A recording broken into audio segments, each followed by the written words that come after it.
बिस्मिल्लाहिर्रहमानिर्रहीम। Welcome to Unique online classes. Dear Uniquian, मैं उम्मीद करता हूँ आप लोग अपने अपने घरों में खैर वाफियत से हैं और अपनी स्टडीज़ को एंजॉय कर रहे हैं। एंटी टेस्ट सीरीज़ जो हमने स्टार्ट की उसके अंदर हमने डिफरेंट चैप्टर्स को डिस्कस किया। आज हम बुक 2 का जो हमारी डिस्कशन है वो लेक्चर नंबर 21 के अंदर हम डिस्कस करेंगे चैप्टर नंबर 12। ठीक है, मैं थोड़ा सा आप लोगों को ज़रा रिकॉल करूँ चीज़ें ताकि आपको एग्जैक्ट पता चले कि आप असल में कौन सी चीज़ें डिस्कस करने जा रहे हैं इस चैप्टर के अंदर। अच्छा, आप लोगों को मैंने बताया कि इसके अंदर एक टेक्निकल वर्ड जो हम यूज़ करते हैं वो है कंट्रोल स्ट्रक्चर। क्या है? Control structure. आपको पता है कंट्रोल स्ट्रक्चर क्या है?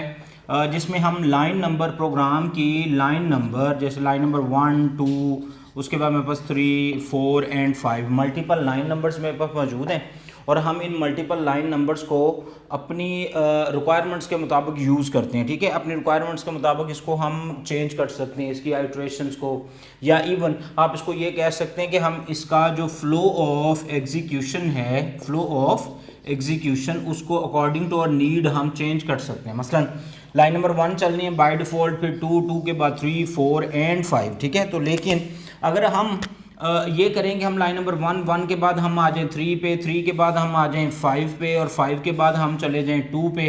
ठीक है, ये डिफरेंट किस्म की जो टेक्निक्स हैं। हमने किया क्या, हमने जो हमारे प्रोग्राम का फ्लो ऑफ एग्जीक्यूशन है उसको हमने कंट्रोल कर लिया।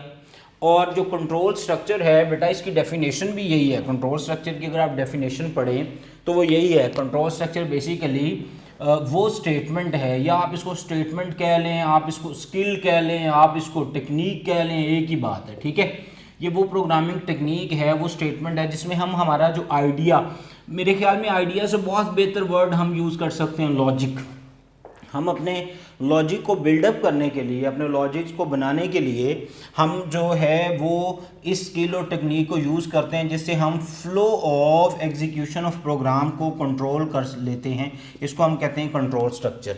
ओके, कंट्रोल स्ट्रक्चर जो हमारे पास हैं वो आपको पता है जी कितनी तरह के हैं। Already I discuss with you in previous lecture. एक होता है हमारे पास सीक्वेंस, में जल्दी से इसको करूँगा।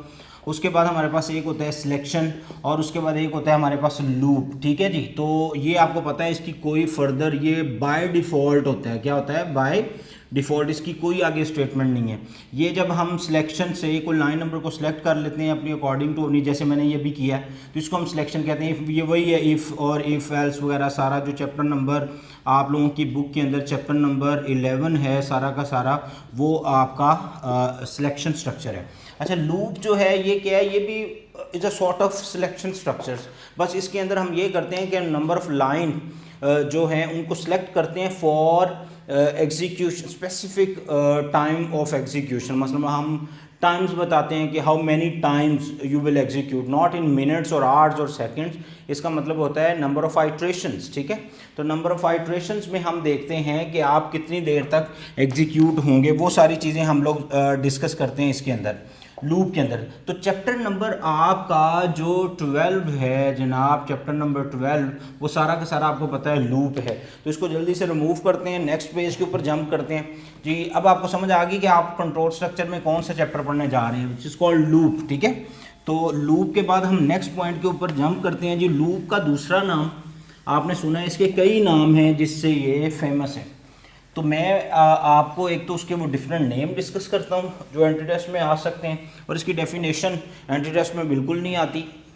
हमें जस्ट उसको पढ़ना तो पड़ेगा क्योंकि हमने इसके बाकी स्ट्रक्चर्स को अंडरस्टैंड करना है, उसकी अंडरस्टैंडेबिलिटी के लिए हम उसको यूज़ करेंगे। Got my point?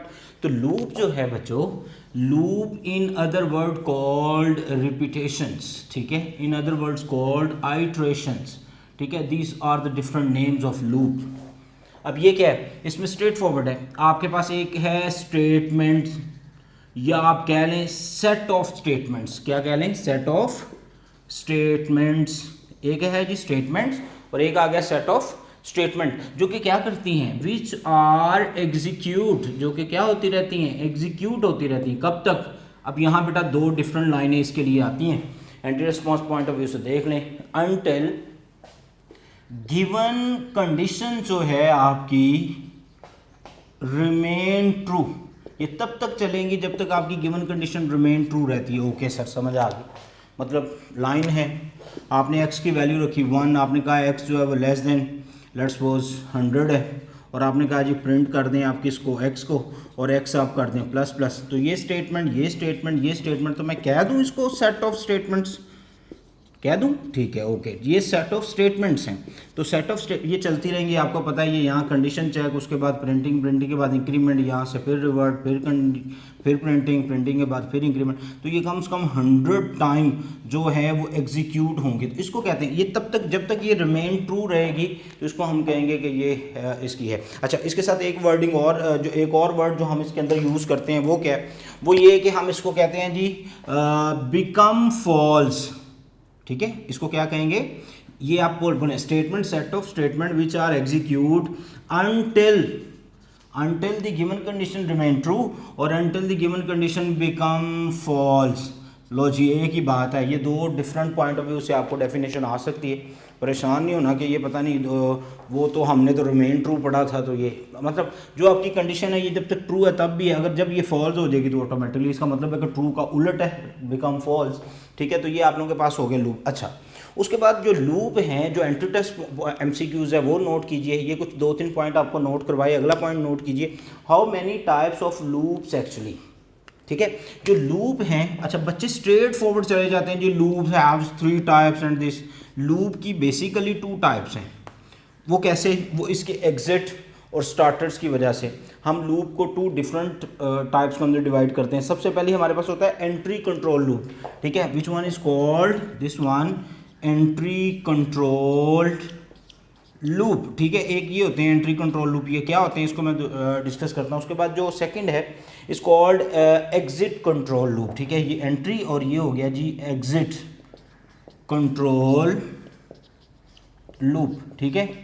अब एंट्री कंट्रोल लूप जो होते हैं इनको सर एंट्री कंट्रोल लूप क्यों कहते हैं, पॉइंट नोट करें। इसमें जो आपकी टेस्ट कंडीशन होती है, मैं एंट्री कंट्रोल लूप की बात कर रहा हूँ, इसमें जो टेस्ट कंडीशन होती है वो हमेशा लूप बॉडी से पहले बनाई जाती है। आप ज़रा रिमाइंड करें माइंड के अंदर, कितने ऐसे लूप हैं जिसमें लूप की बॉडी यानी कि वो कर्ली ब्रैकेट्स जो लूप के बाद हम लगाते हैं which is called loop body, उसमें जो टेस्ट कंडीशंस हैं वो पहले लगाई जाती हैं। एग्जैक्टली 2 ही हैं, कौन कौन सा, एक आप लोगों के पास आ गया फॉर लूप और दूसरा आप लोगों के पास आ गया कौन सा, वाइल लूप, ठीक है। तो इसीलिए ऐसे लूप जिनमें कंडीशन जो हैं वो लूप बॉडी से पहले लगाई जाएं उनको हम एंट्रिंग कंट्रोल या एंट्री कंट्रोल्ड लूप कहते हैं। उसकी एग्जांपल क्या है बेटा, सबसे पहले फॉर लूप और फिर आप लोगों के पास आ गई जी वाइल लूप। ये वो 2 लूप हैं जो कि क्या करते हैं जिसमें टेस्ट कंडीशन, इसीलिए इनको हम एंट्री कंट्रोल लूप कहते हैं। इसमें आप लूप बॉडी में एंटर होने से पहले ही उसकी कंडीशंस की वजह से उसको कंट्रोल कर रहे होते हैं। अच्छा, कुछ ऐसे लूप भी हैं जिसमें मसलन जिसमें जो आपकी जो लूप बॉडी है वो पहले एग्जीक्यूट होती है और टेस्ट कंडीशन बाद में आती है। बुक से अगर आप हेल्प लें तो कहते हैं जी ऐसे लूप जिसमें exactly therefore the condition is tested and evaluated eight the end of the loop body, और वो आपको पता है कौन से जी, वो एग्जिट कंट्रोल्ड लूप है। अब एग्जिट कंट्रोल लूप में पीछे हमारे पास एक ही रह गया which is called do while loop. बात क्लियर होगी। अगर आप गौर करें तो ये मेजर टाइप, इसकी एंट्री बेस पे ये टाइप नंबर 1, टाइप नंबर 2, अगर वैसे पढ़ें तो 1, 2 एंड 3 डिफरेंट टाइप में, बट वो एंट्री और एग्जिट की वजह से 2 डिफरेंट ग्रुप्स में डिवाइड हैं। तो सर एमसीक्यूज में आ जाता हाउ मैनी टाइप्स, तो हम 3 लगाएंगे कि 2 लगाएंगे। जब आपको आए जी हाउ मैनी ग्रुप्स तो 2 लगाएंगे। जब आपको ये आएगी हाउ मैनी टाइप्स तो फिर आप 3 लगाएंगे, ठीक है। ये मेजर 3 टाइप्स हैं, वैसे कई और टाइप्स भी हैं बट हम क्योंकि पर्टिकुलर सी लैंग्वेज की बात करते हैं तो सी के अंदर हमारे पास ये 3 ही टाइप हैं जिनको हम डिस्कस करते हैं। स्टोरी क्लियर हुई, ये 4-5 पॉइंट आप लोगों को क्लियर हुए। नेक्स्ट चलते हैं जी। हम सबसे पहले पढ़ेंगे जी एक लूप जो है उसमें कितनी चीज़ों का आपको ख्याल रखना पड़ता है ताकि फिर हम इनके डिफरेंसेस और चीज़ों को देख सकें। लो जी, एक लूप जो बच्चों है उसके अंदर 3 चीज़ें ही होती हैं। किसी दुनिया जहान का कोई लूप हो, किसी लैंग्वेज का कोई लूप हो, उसके अंदर जो चीज़ें हम डिस्कस करते हैं वो 3 ही होती हैं। कौन कौन सी, वो मैं आपको लिखवा देता हूँ, ठीक है। वो बस उनमें आप ये समझ लें कि जगह और उसकी जो स्टेटमेंट लिखने की पोजीशन है वो चेंज हो सकती है बट रहेगी वो वही, उसके अलावा कुछ नहीं होगा। वो कौन कौन सी हैं वो ज़रा नोट करें। सबसे पहली जी, सबसे पहले लूप के अंदर होती है जी इनिशियलाइजेशंस। इनिशियलाइजेशंस स्टेटमेंट भी कहते हैं इसको, ठीक है। इनिशियलाइजेशंस ऑफ वेरिएबल्स भी कहते हैं, पहली बात। दूसरी टेस्ट कंडीशन,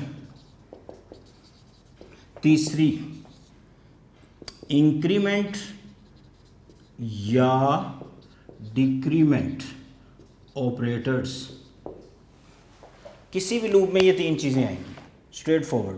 पूरी लूप बॉडी ये वो सारा कुछ यही है, ठीक है। अब जैसे आप लोगों ने लेट्स सपोज एक लूप बनाना है जो कि 2 से लेकर 1000 के दरमियान में इवन नंबर प्रिंट करे। लेट्स सपोज आप कोड देते हैं, सोर्स कोड कहते हैं कि जो 2 से लेकर 1000 के दरमियान जितने इवन नंबर्स हैं उसकी प्रिंटिंग करनी है। तो उसकी प्रिंटिंग के लिए आपको क्या पढ़ना पड़ेगा? अगर आप इसको सामने रखें और इसको सामने रख के उसका कोड लिखें तो आप क्या लिखेंगे? स्ट्रेट फॉरवर्ड आप लिखेंगे जी सबसे पहले आप एक डेटा टाइप लेंगे इंट, और उसके बाद आपने एक वेरिएबल ले लिया एन। अब आप किसी भी लूप से आए तो आपको इसको सबसे पहले इनिशियलाइज करना पड़ेगा, ओके। तो आप कहते हैं जी लेट्स सपोज मैं इसको वाइल से करता हूँ, मैं कहता हूँ एन जो है वो इजिकल टू कहाँ से स्टार्ट हो रहा है? 2 से, तो वो 2 आ जाएगा, ओके। उसके बाद आप कहते हैं वाइल, ये आ गई टेस्ट कंडीशन बच्चों। आप कहते हैं वाइल जो एन है वो लेस देन और इज इक्वल टू 1000 होना चाहिए। ये नहीं आते इसके अंदर, ठीक है। ये मैंने आप लोगों को लास्ट लेक्चर में भी लिखवाए थे, अभी मैं इसके कंपैरिजन में लिखवा देता हूँ आप लोगों को। उसके बाद आपने कहा जी प्रिंट, और प्रिंट एफ में आपने क्या दिया जी %d लगा के आप कहते हैं जी एन को प्रिंट कर दो, स्टेटमेंट टर्मिनेट। उसके बाद आपने n प्लस कर दिया। तो सबसे पहले ये initialisation, this one is called initialisation, this one is called test condition, this one is called increment. तो ये बेटा वही 3 चीज़ें जो मैं भी आपसे डिस्कस कर रहा था। इसको आप फॉर से करें, स्ट्रेट फॉरवर्ड आपने प्रैक्टिस की हुई है, नहीं की तो उसको ज़रा प्रैक्टिस करके देखें। फॉर से करें, डू वाइल से, वाइल वेंट से, फॉर नेक्स्ट से, any sort of loop you can use over here. But आप इन 3 लाइनों से बाहर नहीं जाएंगे, ठीक है। यही पूरे लूप की बॉडी और स्ट्रक्चर होता है जिसको हम डिस्कस करते हैं, ओके। उसके बाद हम जो है वो कुछ डिफरेंसेस डिस्कस करते हैं लूप्स के आपस में, ठीक है। 1 बाय 1 मैं आपको एक टेबल बनवाता हूँ, MCQ इन्हीं में से आते हैं, वो आपसे सिर्फ डिफरेंस पूछेंगे, या इसमें छोटे छोटे कोड आते हैं, कोड के अंदर जानबूझ के कुछ मिस्टेक्स होती हैं और आपको कहा जाता है जी इस मिस्टेक को आप बताएं कि ये मिस्टेक क्या है, या बताएं यहाँ मिस्टेक है कि नहीं, या बताएं ये कंडीशन ट्रू है या फॉल्स है। इस तरह की चीज़ें आएंगी, ठीक है। कोई बहुत बड़े आपको कुछ C++ के और कोई PHP के और ये HTML के कोड मैंने नहीं पढ़ाने आपको के, और ताकि आप कंफ्यूज ही हो जाएं कि पता नहीं ये हो क्या रहा है। सिंपल स्ट्रेट फॉरवर्ड आपकी बुक के कोड हैं, छोटे छोटे कोड हैं, माइनर कोड हैं, उनको देखते जाइए, ये लेक्चर सुनते जाइए, ये प्रॉब्लम क्लियर हो जाए। अच्छा, हम डिफरेंस पढ़ेंगे किस किस के? हम डिफरेंस पढ़ेंगे जी फॉर का और वाइल लूप का, ठीक है। हमारे पास डिफरेंस किस किस का है जी? सबसे पहले हमारे पास आ गया जी फॉर लूप, और उसके बाद हमारे पास आ गया जी वाइल लूप। ये आपको दोनों पता है, तो लूप इनमें कॉमन बात यही है, ये दोनों ही इस तरह ऑपरेट होते हैं। यहाँ हम इनके डिफरेंसेस डिस्कस करते हैं, ठीक है। यहाँ पे आ गए जी डिफरेंसेस। तो सबसे पहला डिफरेंस जो इसके अंदर जी वो ये है कि आप लोगों के पास एक चीज़ मैं आपको और ऐड करवा दूँ कि लूप हम बनाते क्यों हैं, हम पढ़ते क्यों हैं, ठीक है। वो 2-3 वर्डिंग हैं जो आपके लिए इस पर्टिकुलर यूज़ होती हैं। जो ये लूप जो होते हैं ये आपकी एप्लीकेबिलिटी, पावर एंड फ्लेक्सिबिलिटी, ठीक है। आप अपना लॉजिक्स जो होते हैं, हम अपने लॉजिक्स को इम्प्लीमेंट करवाने के लिए अपनी अकॉर्डिंग टू आवर नीड, हम कोई लॉजिक है आपको कह दिया जी इवन नंबर वाला, तो ये एक लॉजिक है। तो अब लॉजिक जो है उसके अंदर स्टेटमेंट्स को आपने बार बार एग्जीक्यूट करवाना है, तो इसको अप्लाई करने के लिए उसके बाद आप पावर कंट्रोलिंग के लिए, मतलब आप लोगों ने स्टेटमेंट्स को कंट्रोल करना है, उसकी एग्जीक्यूशन को कंट्रोल करना है।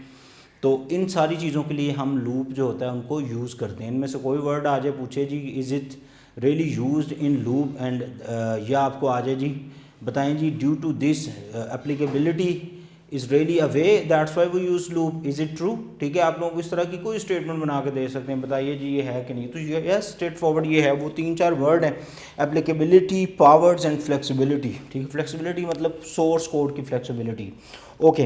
तो डिफरेंसेस की बात करते हैं। जो डिफरेंसेस हैं इसके अंदर मेजर डिफरेंसेस, वो उसमें सबसे पहले डिक्लेरेशन है।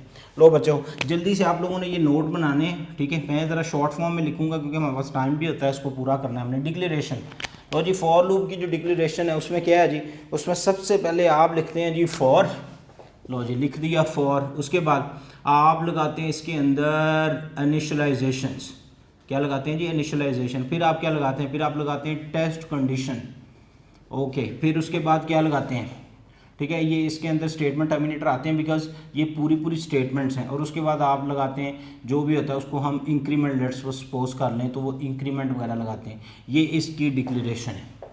अगर हम वाइल लूप की डिक्लेरेशन की बात करें तो वो कुछ इस तरह है जी। वाइल लूप की declaration, the first thing in use in while loop, उसमें हम सबसे पहले करते हैं जी वेरिएबल्स की इनिशियलाइजेशंस, ठीक है। ये आ गया इनिशियलाइजेशंस। उसके बाद ये लाइन नंबर 1 पे ये सारा सेम लाइन पे ही हो जाता है। लाइन नंबर 2 पे हम उसकी करते हैं टेस्ट कंडीशन, ठीक है। और लाइन नंबर 3 पे हम करते हैं उसका इंक्रीमेंट या डिक्रीमेंट, जो भी आप लोगों ने करना है, इट्स अप टू यू, ठीक है, according to your source code. तो इसकी डिक्लेरेशन और इसकी डिक्लेरेशन में ये स्टोरी है, okay.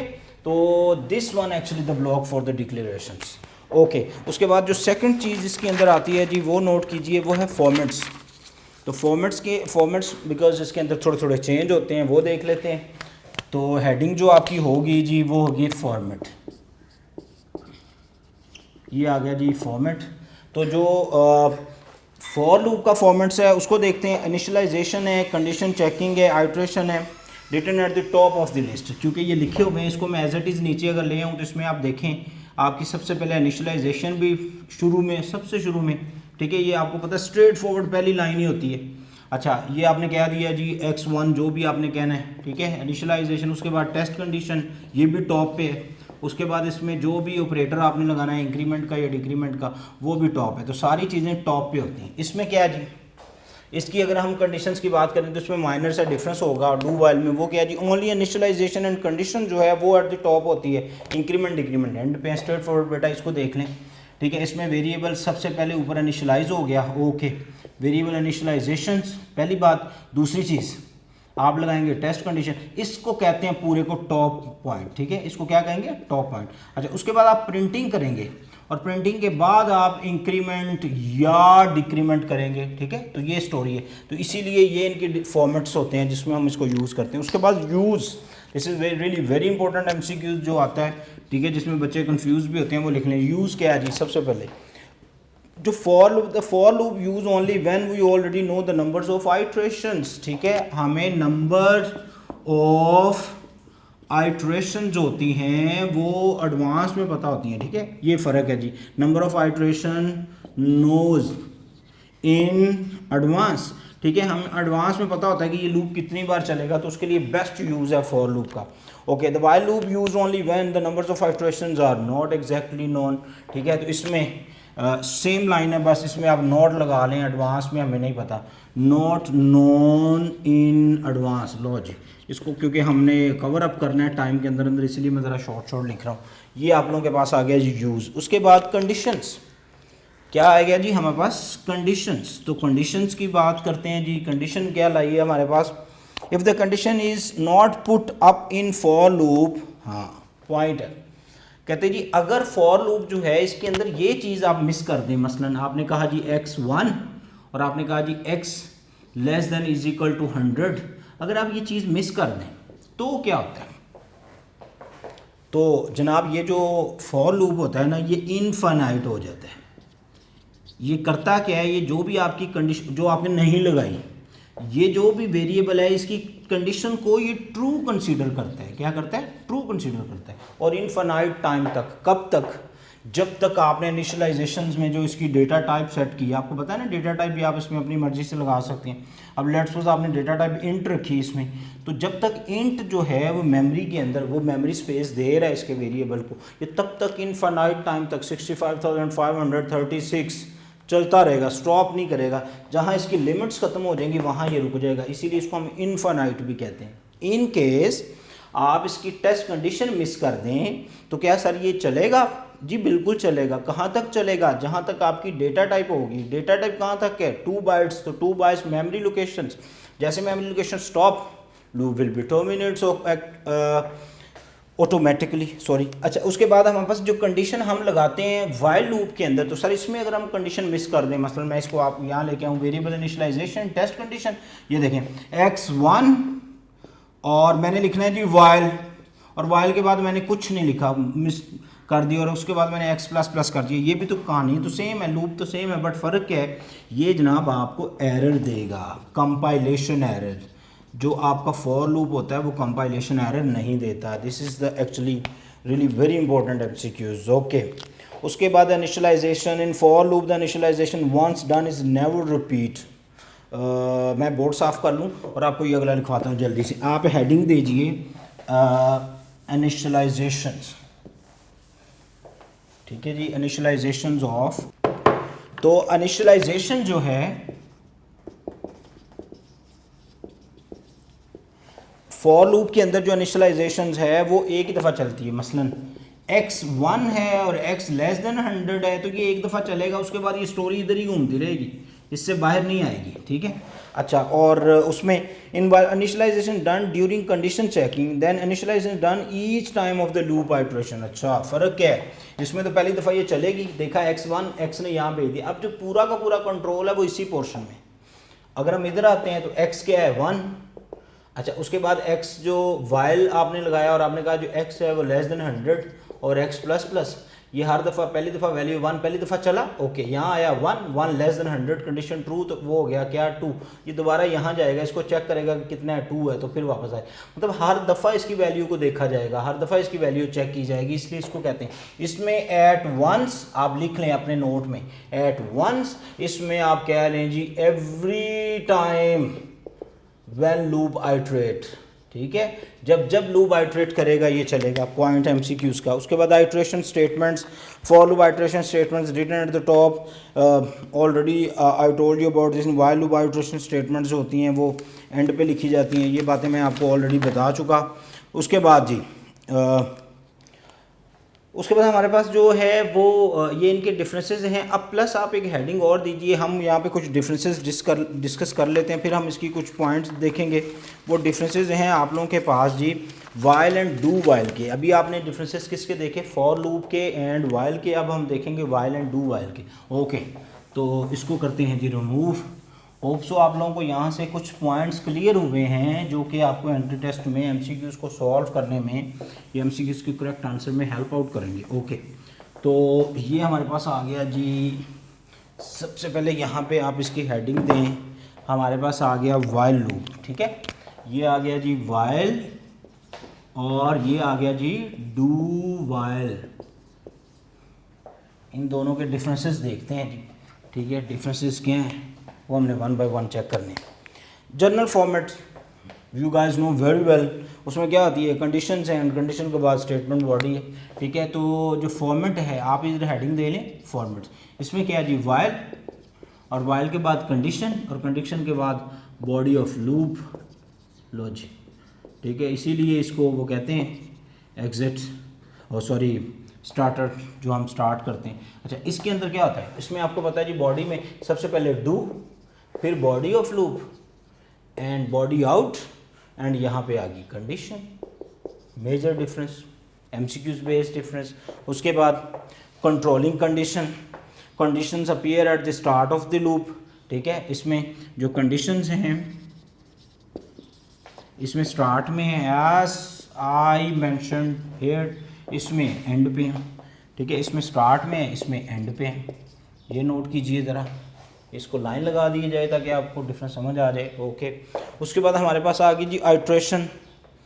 Iteration do not occur if the condition at the first iteration appear false. तो मैं इसको आपको समझाने के लिए ये लिखूँगा, जो आइट्रेशंस हैं वो आपको पता है टोटली डिपेंडेंट होती हैं किस पे? टेस्ट कंडीशंस पे। अगर कंडीशन स्टार्ट पे ही फॉल्स है, स्टार्ट पे ही फॉल्स है तो बॉडी एग्जीक्यूट नहीं होगी। इसमें क्या है? इसमें पहले बॉडी एग्जीक्यूट होगी, देन इंक्रीमेंट होगा, फिर टेस्ट कंडीशन आएगी। अब कंडीशन ट्रू हो फॉल्स हो इससे कोई फ़र्क नहीं पड़ता। ओके, उसके बाद जी मैं इनकी आपको एक पॉइंट और लिखवा दूं, वो ज़रा मेंशन कीजिए प्लीज़, ठीक है। आपको पता है कौन सा लूप कम से कम एक बार ज़रूर चलेगा? बताइए जल्दी से, आपके लिए क्रॉस ही है, मैं मेंशन नहीं करता इसको। वो है जी, वो आपके पास है डू वाइल। तो डू वाइल लूप ऐसा है जो हर हाल में एक बार तो चलेगा, क्योंकि उसकी कंडीशन सबसे एंड पे होती है, ऐसे ही, ठीक है। कंडीशन अब ट्रू है फॉल्स वो बात की बात है, पहले काम पूरा हो गया उसके अंदर। अच्छा, उसके बाद हम बात करते हैं जी लूप के डिफरेंसेस की। जो हम बात कर रहे हैं उसके अंदर हम देखते हैं ऑल्टरनेट नेम्स। जो आप लोगों के पास वाइल है, ठीक है, इसके ऑल्टरनेट या ऑल्टरनेटिव कह लें, कोई बात नहीं, आप देख सकते हैं, छोटी मोटी प्रोग्रामिंग की मिस्टेक, नो इशू। इसको आपको पता है जी एंट्री कंट्रोल कहते हैं, एज आई मेंशन, ठीक है। और इसको क्या कहते हैं, इसको एग्जिट कंट्रोल कहते हैं। इसमें शुरू में पता चल जाता है, इसमें एंड पे, इसीलिए ये नाम है जी। अच्छा, उसके बाद सेमीकोलन या स्टेटमेंट टर्मिनेटर्स, तो आपको पता है वाइल के अंदर नॉट यूज्ड, ठीक है, कहाँ, कंडीशंस में। वाइल एक्स जो है वो लेस देन 100 है, यहाँ स्टेटमेंट टर्मिनेटर्स नहीं आते डू वाइल में। ये क्यों नहीं आते? क्योंकि ये जो बॉडी होती है ना लूप की सारी वो डिपेंडेंट होती है इस कंडीशन के ऊपर, इसलिए नहीं आते इसमें। क्योंकि बॉडी का स्ट्रक्चर ही एंड पे चला जाता है, इसलिए आप इसको स्टेटमेंट टर्मिनेटर लगा भी दें तो इससे फ़र्क नहीं पड़ता, ऑटोमेटिकली आखिरी लाइन के बाद वो लूप की वजह से वापस आएगा ही आएगा इटरेशंस के ऊपर, ठीक है। इसमें अगर ये लगा देंगे तो ये आगे चलेगा ही नहीं, स्टॉप कर देगा। तो इसमें यस सेमीकोलन यूज्ड, ओके, ये एक डिफरेंस हो गया जी। और कोई डिफरेंस इसमें हमारे लिए जिसको हम यूज़ कर सकें? तो ये कुछ पॉइंट्स हैं, पिन पॉइंट्स हैं, जिनको मैं बिल्कुल आपको कोड नहीं लिखवा रहा, यहाँ पे कोड्स की प्रैक्टिस आपने अपनी एंटी टेस्ट बुक से करनी है, क्योंकि उसके अंदर डिफरेंट किस्म के लॉजिक्स हैं। मसलन can we use multiple variables in a loop, question है, बताइए। यस वी कैन, आप मल्टीपल लूप लगा सकते हैं, मल्टीपल कंडीशंस लगा सकते हैं। एक एग्जांपल करवाऊँ आपको जल्दी से, ये देखें, फर्स्ट करें, आपने दो डिफरेंट लगाने, तो आप लगाते हैं जी फॉर, ठीक है, ये आपका टॉपिक कंप्लीट हो गया। मैं जस्ट नेक्स्ट आपको एक चीज़ एंटी टेस्ट हवाले से पढ़ा रहा हूँ, वो क्या, आपने कहा जी int I and J, let's suppose, कितने वेरिएबल हो गए जी, डेटा टाइप इंट, और वेरिएबल कितने, दो, एक आई, दूसरा कौन सा, जे, ओके। तो आई एंड जे हो गए आपके पास। तो उसके बाद आप कहते हैं जी आई जो है वो इज इक्वल टू 1 है, एंड ये एंड ऑपरेटर है, क्योंकि ये दो डिफरेंट स्टेटमेंट्स को क्या करते हैं, कंबाइन करते हैं। तो आई जो इज इक्वल टू 1 है, और आपने कह दिया जी जो जे वेरिएबल आपने अभी यहाँ पे लिया है वो is equal to let's suppose 0 है, ठीक है। और उसके बाद जनाब ये स्टेटमेंट, अब ये देखिए two different variable within a same loop execute हो रहे हैं। तो this is possible really. MCQs आया था, बच्चे छोड़ के आ गए थे कि पता नहीं ये होता है कि नहीं होता, तो बच्चों ये होता है। उसके बाद आई के ऊपर इंक्रीमेंट है और कॉमा, ठीक है, बस यहाँ पे एंड, क्योंकि एंड कंबाइन करता है, ये दो डिफरेंट स्टेटमेंट्स होगी ना आई और जे की। यहाँ पे जस्ट वेरिएबल्स की बात है, तो यहाँ पे भी आप लोग क्या लगाएंगे, आई और उसके बाद J plus plus, let's suppose, and पे स्टेटमेंट टर्मिनेटर्स उसके आते ही नहीं है, तो ये भी लूप के अंदर होता है जनाब, ठीक है। आगे चलते हैं नेक्स्ट पॉइंट के ऊपर, और नेक्स्ट पॉइंट में हमारे पास जो है पॉइंट वो देखते हैं हम जी, ब्रेक एंड कंटिन्यू स्टेटमेंट्स हैं, या बल्कि ऐसा करते हैं कुछ लूप की चीज़ें और हैं जिनको हम डिस्कस कर लें कि एक लूप के अंदर हमें किन किन चीज़ों की इंक्रीमेंट डिक्रीमेंट ऑलरेडी डिस्कस हो गया, आपको इसको करने की ज़रूरत नहीं है। तो जो फॉर लूप है ना, इसके बारे में मैंने कुछ आपको बतानी थी। इसके ना दो डिफरेंट मेथड्स हैं फॉर लूप के। For loop have two different methods, ठीक है, इसके टू डिफरेंट मेथड्स हैं जो यूज़ होते हैं प्रोग्रामिंग में। एक ट्रांडिशनल मेथड है, ये जो आप लोगों ने अभी यूज़ किया है, ट्रांडिशनल मेथड, ठीक है, ये जो आप लोगों के पास यूज़ करते आ रहे हैं, इवन आप इसको भी कह सकते हैं, बस इसमें वेरिएबल डबल हैं, आप सिंगल वेरिएबल कंसीडर करेंगे। एक ट्रांडिशनल मेथड है, और दूसरा होता है जी इसके अंदर फॉर ईच लूप, ठीक है, इसको क्या कहते हैं, फॉर ईच लूप, ठीक है, फॉर ईच फॉर्म। ये दो डिफरेंट हैं, एक आप लोगों के पास आ गया जी ट्रांजिशनल, और दूसरा होता है जी फॉर ईच लूप। ये दोनों फॉर लूप के मेथड्स हैं जिनको आप यूज़ करते हैं। अच्छा, ये ट्रांजिशनल तो आपको आता है, तो फॉर ईच लूप में क्या होता है जी, इसके अंदर specify the type of iterations और follow by the iteration variables, और उसके बाद ये वैल्यू रिसीव करते हैं from different types of arrays, ठीक है। ये जो भी डेटा स्ट्रक्चर आप यूज़ करते हैं वो बाद की बात है, बस आपको इन दोनों के नाम नहीं, ये टाइप्स ऑफ फॉर लूप नहीं है, these are the two different methods मतलब जब आप ये सिंटेक्स बना रहे हैं तो टू डिफरेंस होता है, एक ट्रांजिशनल से। अच्छा, ट्रांजिशनल के अंदर आपको ये चीज़ें लगानी पड़ती हैं। डेटा इसकी डेटा टाइप कह रहा हूँ, data type, variable, initialisation, test condition. और ये जो फॉर ईच लूप होता है इसमें आप टेस्ट कंडीशन मिस भी कर सकते हैं। जैसे मैंने आपको शुरू में डिफरेंसेस लिखवाए थे कि अगर टेस्ट कंडीशन मिस है तो उसको कहते हैं फॉर ईच लूप, ठीक है। दीज आर टू, इसको ज़्यादा थोड़ा सर्च भी कीजिएगा, इसको पढ़िएगा भी, ठीक है। उसके बाद आप लोगों के पास आ गया जी लूप के स्ट्रक्चर्स। वो ऑलरेडी आपको पता है ये सारे के सारे क्या होते हैं जी। अच्छा, एक चीज़ और नोट कीजिए जी, may it be a for loop और while loop if there is only one statement, ठीक है। अगर आप लोगों के पास वो फॉर लूप है या आप लोगों के पास कोई वाइल लूप है, मैं इन दोनों की बात कर रहा हूँ पर्टिकुलर, ठीक है, इसमें, और इन दोनों में जो करली ब्रैकेट के बाद या इनके लूप लिखने के बाद जो आप लोगों ने स्टेटमेंट्स ऑफ लूप लगानी है, अगर तो एक एक ही स्टेटमेंट्स है, मतलब फ़र्ज़ करें आपने लिखा फॉर के बाद x1 x लेस देन 100 और x प्लस प्लस, और आपने कहना है जी प्रिंट। मुझे बच्चे अक्सर पूछे सर ये करली ब्रैकेट आएंगी कि नहीं आएंगी, तो जब ये आपने लिखा ना प्रिंट, और प्रिंट के बाद आपने कोई डेटा टाइप लगा के जो इसका फॉर्मेट स्पेसिफायर है वो लगा के आपने इसको प्रिंट कर दिया, तो आप जनाब ये जो मेन की बॉडी है ना वो ही क्लोज करेंगे, लूप की बॉडी आप नहीं लगाएंगे। ओके, जब आप लोगों ने एक फॉर लूप लगाना है, लगा दिया, उसके बाद आपने इसके अंदर एक और लूप लगाना है, देन आप इसकी जो होती है ना वो कर्ली ब्रैकेट्स लगाएंगे। ये डिफरेंस है, ये एमसीक्यूज एंटी टेस्ट का, बच्चे कंफ्यूज होते हैं इस पॉइंट से। मैं रिपीट कर दूं, वाइल लूप हो, फॉर लूप हो, इसमें अगर लूप के फ़ौरन बाद एक ही कंडीशन हो, एक ही स्टेटमेंट हो with in the body of the loop, तो आपको कर्ली ब्रैकेट्स लगाने की ज़रूरत नहीं होती। लेकिन अगर आपने लूप के अंदर मल्टीपल स्टेटमेंट्स, इवन लूप के अंदर कोई लूप लगाना है, तो देन आपको ज़रूरत पड़ेगी कि आप उसके अंदर कर्ली ब्रैकेट्स या डिलिमिटेड्स होते हैं उनको उसको यूज़ करें। बस ये फ़र्क है। बच्चे अक्सर पूछते हैं सर ये कहाँ, समटाइम सर बुक में ये यूज़ हुई होती है, सर ये देखें यूज़ है, समटाइम नहीं है। वो सिर्फ इसकी वजह से होती है, स्टेटमेंट एक है तो ज़रूरत नहीं है, मल्टीपल स्टेटमेंट्स तो आपको ज़रूरत है। ये जनाब आप लोगों को एक जो चीज़ थी इसके अंदर मेंशन करवानी थी। आगे चलते हैं। हमारे पास हैं जी दो डिफरेंट स्टेटमेंट्स, एक है हमारे पास ब्रेक और दूसरी है कंटिन्यू, ठीक है। टू डिफरेंट स्टेटमेंट्स हैं, इनके डिफरेंसेस देख लेते हैं जी। ये स्टेटमेंट्स हैं क्या, ये पढ़ लें, क्योंकि ये वो पॉइंट्स हैं जहाँ से एमसीक्यूज़ आते हैं, तो वो पूरी रिसर्च के बाद आप लोगों को ये चीज़ें ईजीली बताई जाती हैं ताकि आप कंफ्यूज ना हो वहाँ पे एंटी टेस्ट एमसीक्यूज़ के अंदर। टू डिफरेंट स्टेटमेंट्स हैं बच्चों। एक आप लोगों के पास आ गई जी ब्रेक, ठीक है, एक ब्रेक है और दूसरी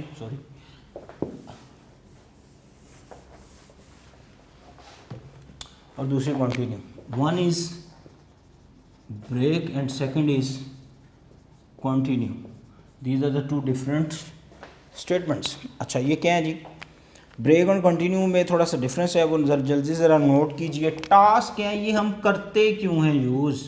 पहला टास्क ब्रेक हम यूज़ क्यों करते हैं, it terminate the execution of remaining iteration of the loop. अगर आप लोग कहीं पे कोई भी आप लोग लूप लगा रहे हो, ठीक है, आपने फॉर या वाइल जो भी लगाया, और उसमें कहीं आपने ब्रेक लगा दी, तो ये स्टेटमेंट पता करेगी क्या, ये चल रहा है, अगर ये फर्स्ट करो 100 टाइम चलना था इसने, तो ये अभी 51 टाइम चला है, तो अब बारी 52 की और आपने ब्रेक लगाई है, तो ये ऑटोमेटिकली 52 की तरफ जाने ही नहीं देगी उसको। आइट्रेशन जो नेक्स्ट जितनी भी आइट्रेशंस होती हैं वो वहाँ पे ऑटोमेटिकली उसको स्टॉप कर देती है। अच्छा, उसके बाद है जी कंटिन्यू। कंटिन्यू जो स्टेटमेंट्स है ये सिर्फ जो करंट फ्लो, मतलब इसमें क्या है 51 चल गई, 52 की बारी है, तो ये उससे ऑनवर्ड किसी को नहीं चलने देगी। इसमें क्या है, जो करंट एग्जीक्यूशन होती है ना कंटिन्यू, सिर्फ उसको स्टॉप करती है, ठीक है। अच्छा, it terminate only the current iteration of the loop. ये एक फ़र्क टास्क समझ आया कि ये हैं क्या, ये दो डिफरेंट स्टेटमेंट्स हैं जिनको हम प्रोग्रामिंग में यूज़ करते हैं। अगर आपने कहीं, क्योंकि ब्रेक का जिक्र आपकी बुक में है तो वो सुन लें, वो करती क्या है, वो जहाँ यूज़ हो जाए उससे अगली जितनी आइट्रेशंस होती हैं सारी स्टॉप करवा देती है। कंटिन्यू सिर्फ करंट आइट्रेशन जो होती है उसको स्टॉप करवाती है, बाकी उसके अंदर एग्जीक्यूट होती रहती है। अच्छा जी, उसके बाद control. Break resume the control of the program at the end of the loop and continue resume the control of the program to the next iterations. ये क्या करेगी, इसका पूरा कंट्रोल एंड तक रहेगा, इसका जो अगली आइट्रेशन है उसमें ये चल पड़ेगी, इशू कोई नहीं आएगा।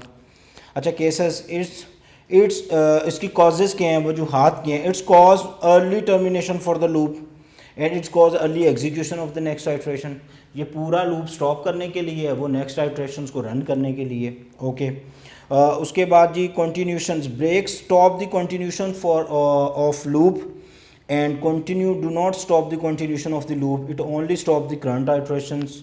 अच्छा उसके बाद break can be use with the switch and label, आप लोगों ने ब्रेक और स्विच स्टेटमेंट के अंदर भी आप लोगों ने ब्रेक स्टेटमेंट पढ़ी, याद आया कुछ?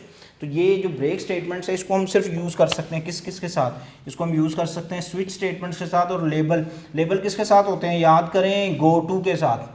अच्छा और उसके बाद ये जो करंट है, करंट किस किस के साथ, ये can not be execute with, ये सब जितनी भी स्टेटमेंट्स हैं, जितनी भी आप लोगों के पास कंडीशनल स्ट्रक्चर्स हैं, उन सब में यूज़ होती है कंटिन्यू, लेकिन ये इन दो के साथ नहीं हो सकती, ठीक है। आप स्विच में कंटिन्यू स्टेटमेंट यूज़ नहीं कर सकते, और लेबल गो टू वगैरह में भी आप लोग ये यूज़ नॉट यूज़, लो जी मेंशन कर दिए, not use with switch and labels. इसको जल्दी से नोट कर लें, हम आगे चलते हैं अगले पॉइंट के ऊपर, ठीक है जी। ये आप लोगों के पास स्टेटमेंट्स के आगे, उसके बाद रिकर्जन एंड आइट्रेशंस हमारा पॉइंट है, उसको हम डिस्कस करेंगे। कोड मैं वंस अगेन कह रहा हूँ, कोड आप लोगों ने खुद लिखने हैं, कोई चीज़ उसमें आप लोगों को कंफ्यूज कर रही है तो आप मेरे साथ डिस्कस कर सकते हैं, क्योंकि एंट्री टेस्ट में कोड बड़े बड़े कोड नहीं आएंगे, छोटे छोटे कोड आते हैं, और उसके लिए आपने जागते रहना है। ओके तो हमारे पास जो है इसके अंदर जी वो है जी रिकर्जन्स एंड आइट्रेशंस, ये दो डिफरेंट वर्ड्स हैं, एक आप लोगों के पास आ गई जी रिकर्जन्स और एक आप लोगों के पास आ गई आइट्रेशन, दोनों वर्ड सुने में ये क्या होते हैं, वैसे ये दोनों स्टेटमेंट्स हैं, ठीक है। इन स्टेटमेंट्स का काम क्या है, recursion and iteration both repeatedly executed set of instruction, yes ठीक है। ये दोनों के बारे में कॉमन बात लिख लें, यहाँ पे भी यहाँ पे भी, ये दोनों स्टेटमेंट्स हैं, क्या हैं जी, स्टेटमेंट्स हैं, और ये एग्जीक्यूट करती रहती हैं किसको, सेट ऑफ इंस्ट्रक्शंस को, एग्जीक्यूट सेट ऑफ इंस्ट्रक्शन। मैं दोनों में इसलिए लिख रहा हूँ कि ये दोनों के बारे में बात है, पहला पॉइंट। दूसरा पॉइंट क्या है जी, अच्छा फ़र्क क्या है इन दोनों के अंदर, difference between recursion and iteration is that recursion is a process always applied, इसके बारे में ये क्या है, ये एक प्रोसेस है, अच्छा, जो कि किसके साथ, फंक्शंस के साथ अप्लाइड होता है, और iteration set of instruction which want to go repeatedly executed, ये प्रोसेस है विच इज़ यूज्ड, लो जी मेंशन किया जाए, which is used with functions, ठीक है, ये रिकर्जन। और ये जो आइट्रेशंस है ये किसी भी सेट ऑफ इंस्ट्रक्शंस के साथ यूज़ हो जाती है। एमसीक्यू आया हुआ है इसका, तो इसको देख लीजिए ताकि कोई चीज़ मिस ना हो इसके अंदर। आगे इसके वही हैं, बेसिक फॉर्मेट्स हैं, चीज़ें हैं, ठीक है, वो फॉर्मेट्स वगैरह आप मल्टीपल फॉर्मेट्स हैं, मल्टीपल डिफरेंसेस हैं इनके, जिनको आप पढ़ सकते हैं। टर्मिनेशंस है, कंडीशंस किस तरह लगाते हैं, वो सारी चीज़ें इसके अंदर है। इनफाइनाइट क्या है जी, infinite recursions can be crash the system, infinite loop cause the CPU cycle repeatedly, ठीक है। ये दोनों असल में स्टेटमेंट्स हैं लूप की, एक रिकर्जन एक आइट्रेशंस, इन दोनों में कुछ डिफरेंसेस हैं, आपने इसको तरह इंटरनेट से भी देखना है, इनके डिफरेंसेस पढ़ के जाने हैं। आपसे पूछा जा सकता है जी आइट्रेशन के कुछ एडवांटेज डिसएडवांटेज, ठीक है। और स्पीड की बात हो तो स्लो इन एग्जीक्यूशन, ये जो रिकर्जन ये स्लो होती है और वो फास्ट इन एग्जीक्यूशन होती है आइट्रेशंस। तो ये टू डिफरेंट टेक्निक्स जो हम यूज़ करते हैं, इसके डिफरेंसेस आपने पढ़ के जाने हैं, ऑलमोस्ट कोई 15 डिफरेंसेस हैं, ये सारे पढ़ के जाने हैं। कोई एमसीक्यू जिसमें आ जाए तो घबराना। साइज ऑफ कोड जो है, recursion reduce the size of code, ठीक है, इसके कोड हमेशा छोटे होते हैं, और iteration makes the code longer. Iterations के अंदर क्योंकि मल्टीपल लूप और लूप के साथ लूप लग रहे होते हैं, इसलिए उसका कोड हमेशा लेंथी होता है। और वो जावा के अंदर सबसे बड़ी मिस्टेक भी यही वजह है, जावा सिंपल कोड 4 पेजेस पे चला जाता है। और रिकर्जन अगर आप मशीन लर्निंग में आ जाएँ तो मशीन लर्निंग में हम ये टेक्निक यूज़ करते हैं, तो मल्टीपल पेजेस के कोड फ्यू लाइंस के अंदर हम उनको एग्जीक्यूट करवा लेते हैं। These are the two different techniques even you can say कि हैं जिनको हम यूज़ कर रहे होते हैं। ओके उसके बाद हमारे पास जो पॉइंट है वो है जी नेस्टेड लूप।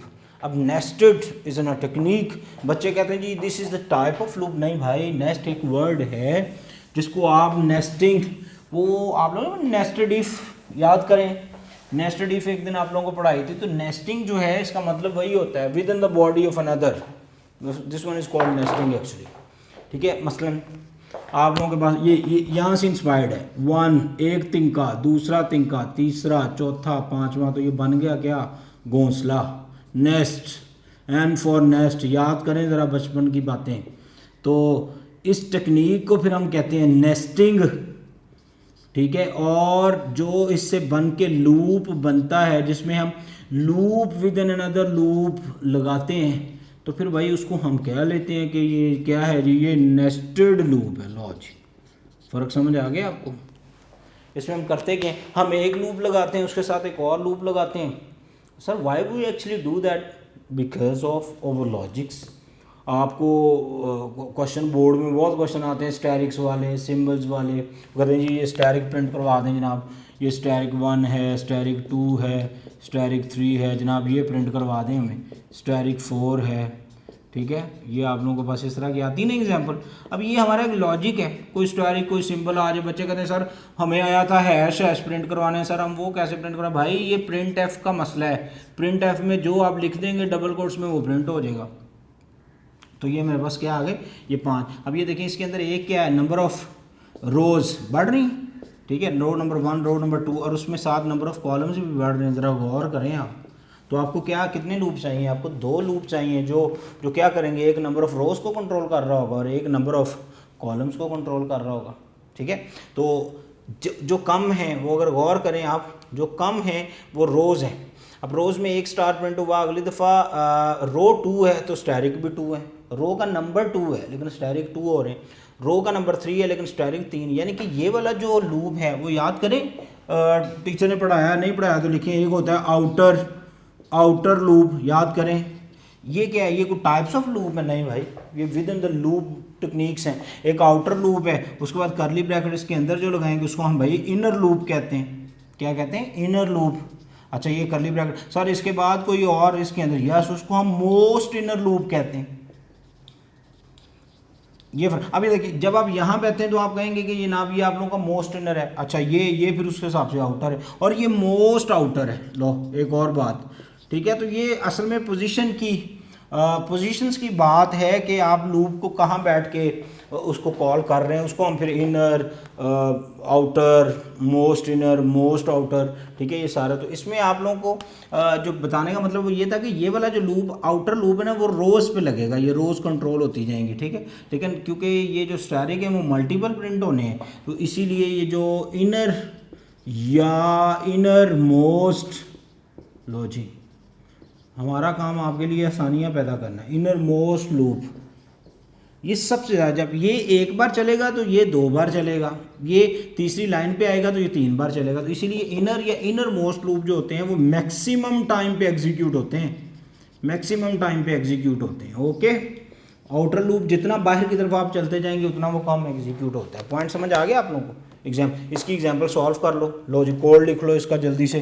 कोड में क्या है जी, आप लिखेंगे हैश, अच्छा उसके बाद आप लिखेंगे इंट। सर इंट क्यों, ये तो स्टैरिक है भाई, जो इसकी अल्ट्रेशन है वो तो नंबर है ना, तो इसलिए वो इंटीजर आएगा। एक आ गया एक्स, दूसरा आ गया वाई। आपने कहा जी फॉर एक्स जो है वो स्टार्ट कहाँ से हो रहा है, 1 से, तो 1 आ गया। मैक्सिमम कितने हैं, 5, तो आप कह दें एक्स जो है वो लेस देन किसके है जी, 5 के, ओके। और एक्स में क्या हो रहा है, हर दफ़ा इंक्रीमेंट हो रहा है, तो एक्स क्या आ जाएगा, प्लस प्लस। ये स्टेटमेंट टर्मिनेटर नहीं आएंगे। अब आप लगाएंगे करली ब्रैकेट, क्योंकि आप विद इन मल्टीपल स्टेटमेंट लगा रहे हैं, लूप के साथ एक और लूप लगा रहे हैं, ओके। उसके बाद आप लगाएंगे फॉर के बाद आपने क्या कहा जी, वाई जो है वो इज इक्वल टू 1, क्योंकि वो भी तो पहली दफ़ा एक ही है, लेकिन वाई जो है उसको लेस देन और इज इक्वल टू एक्स होना चाहिए, जो एक्स ऊपर से आ रहा होगा। और उसके बाद वाई के अंदर प्लस प्लस, ये आ गया। इसके बाद आप इसी के साथ ही लिख देंगे जी प्रिंट, और प्रिंट में डबल कोटेशन में क्या है जी, स्टैरिक, तो भाई स्ट्रेट फॉरवर्ड सिंबल लगा दें, ओके। ये आपकी इसके बाद इसका इंक्रीमेंट वगैरह ये हो गया, ये इसकी आप कंडीशन कर दें बंद। और उसके बाद आप यहाँ आ जाएं और यहाँ पे आप लोग लिखें जी वो /n, क्योंकि अगली लाइन पे जाने वो अगर मेरे ख्याल में आपको प्रिंट करवाना है तो इसके साथ /n भी लगा सकते हैं, नहीं तो आप इसकी ब्रैकेट के अंदर भी प्रिंट एफ के साथ /n, क्योंकि हर दफ़ा इसने एग्जीक्यूट होते रहना है, हर दफ़ा नई लाइन पे आते रहना है। तो आप लोग /n इसके साथ भी लगा दें, इसको क्लोज़ कर दें, यहाँ प्रिंट एफ और प्रिंट एफ के बाद भी आप स्लैश एन लगा दें क्योंकि रोज़ भी अगली लाइन पे आएगी। ये तो कॉलम की उसकी बात है, या इसको छोड़ दें, आप रोज़ पे आना है अगली दफ़ा तो ये स्लैश एन इधर लगा दें, एक ही बात है। इधर लगाना है तो वो फिर ये स्टैटिक 1 बाय 1 आते जाएंगे, आपने क्योंकि न्यू लाइन पे आना है तो वो यहाँ आ जाए। अच्छा, उसके बाद कोई इंक्रीमेंट, इसका इंक्रीमेंट लगा हुआ है, ये इसकी करली ब्रैकेट जो थी ये इसकी करली ब्रैकेट क्लोज कर दें। अब मैंने आपको समझाना क्या है, मैंने आपको समझाना ये है कि जनाब ये जो लूप है ना, this one is called inner, और ये जो लूप है this one is called outer. ठीक है, तो अब चलेगा क्या, मैं इसको ज़रा एग्जीक्यूट करवा के दिखाऊँ आपको। लो जी एग्जीक्यूट करें, ये एक्स मेमोरी बना लेते हैं जी। लो जी एक्स और वाई 0 0 0 0 0 0 1, स्टोरी क्लियर है।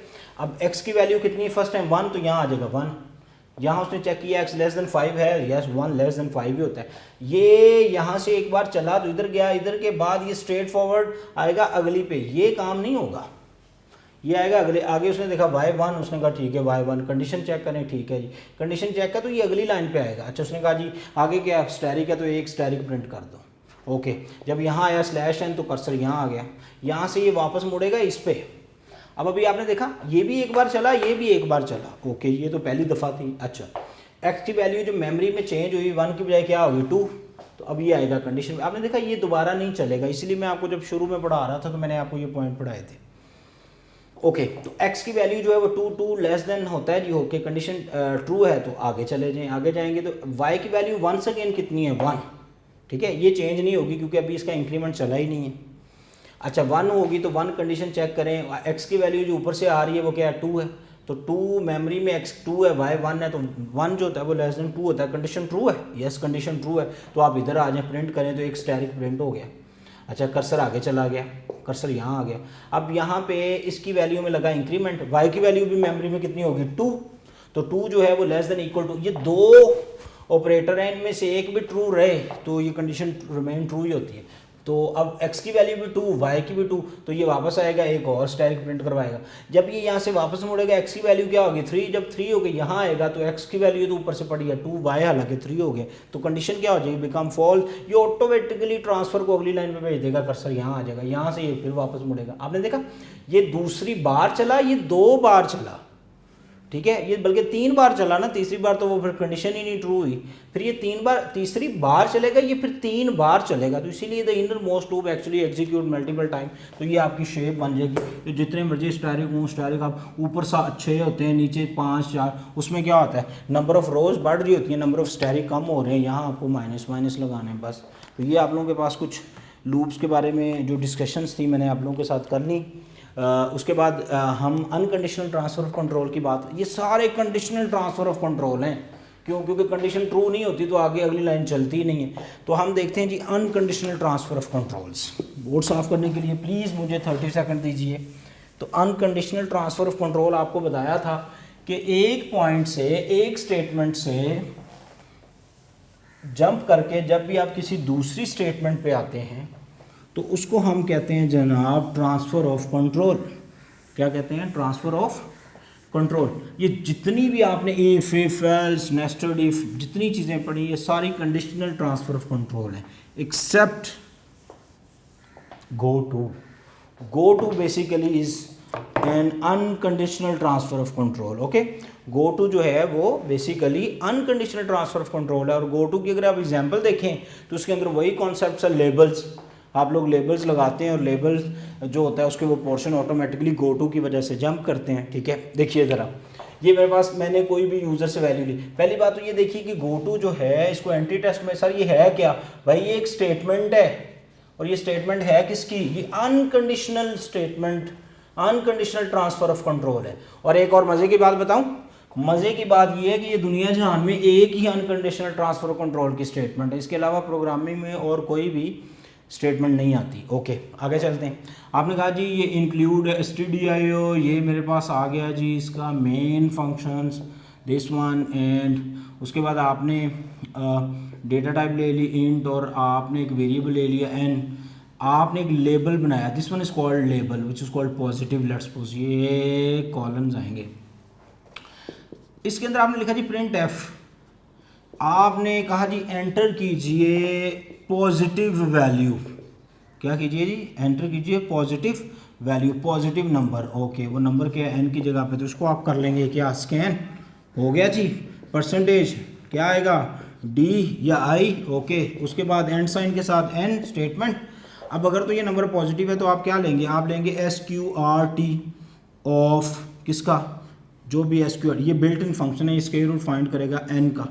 अगर तो नंबर अगर ऐसा नहीं है तो आप चले जाएंगे एल्स पे, ठीक है। या अगर ये नंबर आप लोगों ने जो नंबर एंटर करवाया अगर वो नेगेटिव हो जाता है तो इसके लिए आपको कंडीशन लगानी पड़नी है सबसे पहले तो इफ़, ओके ठीक है। सबसे पहली जो चीज़ है वो आप इफ़ लगाएंगे इसके ऊपर ताकि आपको पता चले। वो कैसे पता चलेगा कि इफ़ आप कहते हैं जी अगर n जो है वो ग्रेटर देन, या आप इसको कह रहे हैं लेस देन, ठीक है, ये आपकी अपनी मर्जी होती है, जहाँ मर्जी लगा लें। आप कहते हैं n जो है अगर वो लेस देन 0 है तो देन गो टू किस पे, पॉजिटिव पे चले जाओ। ये लो जी, ये आ गया गो टू पॉजिटिव। आपने उस लेबल का नाम लिखना है जो आपने, यहाँ आपने एक्स लेबल लिखा तो या कोशिश करें मल्टीपल वर्ड्स का रखें ताकि कंफ्यूज ना हो। अगर तो ये n लेस देन 0 होगा तो डेफिनेटली क्या होगा नेगेटिव, हालांकि आपको रिक्वेस्ट क्या की जा रही है पॉजिटिव नंबर की, तो कंडीशन आएगी यहाँ पे, वो देखेगा ये तो भाई लेस देन इसे तो भेज देगा और ट्रांसफ़र वापस इस पे आ जाएगा, ये लाइन फिर से प्रिंट हो जाएगी जनाब एंटर पॉजिटिव नंबर। अगर नहीं है तो आप आएँ जी एल्स पे, किस पे, एल्स पे, इस इफ़ का लगाएंगे एल्स, और एल्स के ऊपर जनाब आप लिख दें जी स्ट्रेट फॉरवर्ड प्रिंट एफ के अंदर, लो जी लंबे चौड़े चक्कर में नहीं पड़ते क्योंकि आपने वेरिएबल इनिशियलाइज भी नहीं किया, तो उसमें आप लिख दें जी square root of given number जो है उसका जो स्क्वायर रूट है वो क्या है, वो परसेंटेज आप लगाएं जी डी और एंड साइन के साथ आप लिख दें SQRT ऑफ n, वो जो भी इसका होगा स्क्वायर रूट प्रिंट कर देगा, ये curly bracket go to clear screen get CS वगैरह आप इसके अंदर लगा दें। तो ये है तरीकाकार। ये करेगी क्या, ये असल में चेक कर रही है कि जो नंबर आ रहा है वो पॉजिटिव है, ये कंडीशन अगर तो सेटिस्फाइड हो जाती है, ठीक है। अगर तो नंबर लेस देन 0 होगा तो डेफिनेटली वो क्या होगा, वो नेगेटिव नंबर होगा। नेगेटिव नंबर की वजह से गो टू उठा के इसको, क्या ऐसा है आप कहेंगे सर आपने इफ़ तो लगाई है लेकिन मैं ट्रांसफ़र ऑफ कंट्रोल की बात कर रहा हूँ, गो टू को वापस जाने के लिए किसी कंडीशन की ज़रूरत है, नो। गो टू में स्ट्रेट फॉरवर्ड, क्योंकि आप इसको ऐसे समझें, चले ऐसे समझें, ये लाइन चली उसके बाद ये लाइन चली, ये यहाँ से ऑटोमेटिकली उठा के इसको वापस भेज देगी, चलो ठीक है। इसको कोई कंडीशन नहीं चाहिए होती है मूवमेंट के लिए, इसीलिए इसको हम अनकंडीशनल ट्रांसफ़र ऑफ कंट्रोल कहते हैं। होप सो आप लोगों के पास लूप में आपकी कुछ लर्निंग हुई होगी, आपने कुछ चीज़ें इसमें से आज लिखी होंगी। जितने पॉइंट्स हैं सारे पॉइंट्स पढ़ के जाने आपने, ताकि आपको टेस्ट के अंदर कोई कन्फ्यूजन ना हो। अपना बहुत सारा ख्याल रखिए, अल्लाह हाफिज़।